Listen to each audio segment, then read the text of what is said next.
हर हर महादेव के जयकारे से पीएम ने अपने भाषण की शुरुआत की तो देखते देखते माहौल बदल गया। काशी की जमीन पर लोगों का जोश दोगुना हो गया। ये वही जमीन है जहां पहली बार 2014 में लोकसभा के वक्त पीएम मोदी को मां गंगा ने बुलाया था। यूपी में विधानसभा चुनाव करीब है, लिहाजा पीएम ने एक बार फिर पूर्वांचल को ही जीत का रास्ता बनाया है। चुनावी कमान संभालते ही पीएम ने बीजेपी सरकार में हुए विकास के कामों का चैप्टर खोल दिया। साथ ही वाराणसी के लोगों को याद दिलाया कि 7 साल पहले यहाँ कैसी बदहाली थी। भारत की सांस्कृतिक धरोहर की प्रतीक काशी को इन्होंने अपने हाथ पर छोड़ रखा था।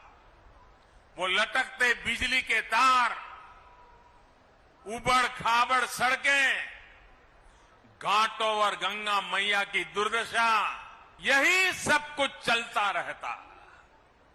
आज काशी का हृदय वही है, मन वही है, लेकिन काया को सुधारने का ईमानदारी से प्रयास हो रहा है। जितना काम वाराणसी में पिछले 7 साल में हुआ है, उतना पिछले कई दशकों में नहीं हुआ। वाराणसी के लोगों के लिए पीएम ने सौगात की झड़ी लगा दी। यहीं पर पीएम ने Ayushman Bharat health infrastructure mission को लॉन्च किया, जो सबसे बड़ी स्वास्थ्य योजना है। इस मिशन पर अगले 5 सालों में 64,000 करोड़ रुपए खर्च होंगे। इसके तहत जिला स्तर पर आईसीयू, वेंटिलेटर आदि की सुविधा सहित 37,000 बेड्स विकसित किए जाएंगे। साथ ही वाराणसी में करीब 5,189 करोड़ की 28 विकास परियोजनाओं का लोकार्पण किया।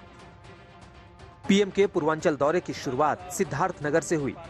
यहीं से पीएम मोदी ने यूपी के 9 मेडिकल कॉलेज का उद्घाटन किया।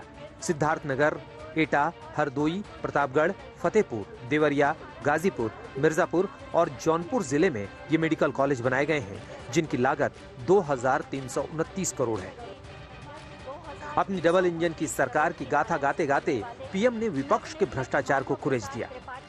में भ्रष्टाचार, एम्बुलेंस में भ्रष्टाचार, नियुक्ति में भ्रष्टाचार, ट्रांसफर पोस्टिंग में भ्रष्टाचार, इस पूरे खेल में यूपी में कुछ परिवारवादियों का तो खूब भला हुआ।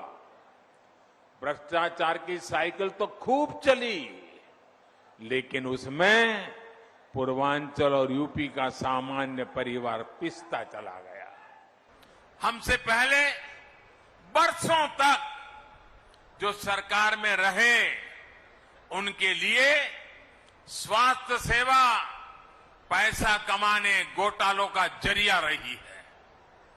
गरीब की परेशानी देखकर भी वो उनसे दूर भागते रहे हैं। अब ऐसे में सवाल उठता है कि आखिर यूपी के चुनावी महासमर में कूदने के लिए पीएम ने पूर्वांचल का ही रास्ता क्यों चुना? दरअसल पूर्वांचल में बीजेपी की अच्छी पकड़ मानी जाती है। पिछले 4 महीने में पीएम तीसरी बार पूर्वांचल का दौरा कर चुके हैं।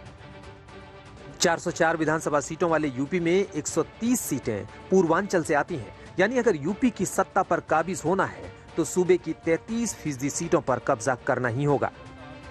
इससे पहले भी पीएम ने 2014 और 2019 के लोकसभा और 2017 के यूपी विधानसभा चुनाव के अभियान की शुरुआत भी पूर्वांचल से ही की थी।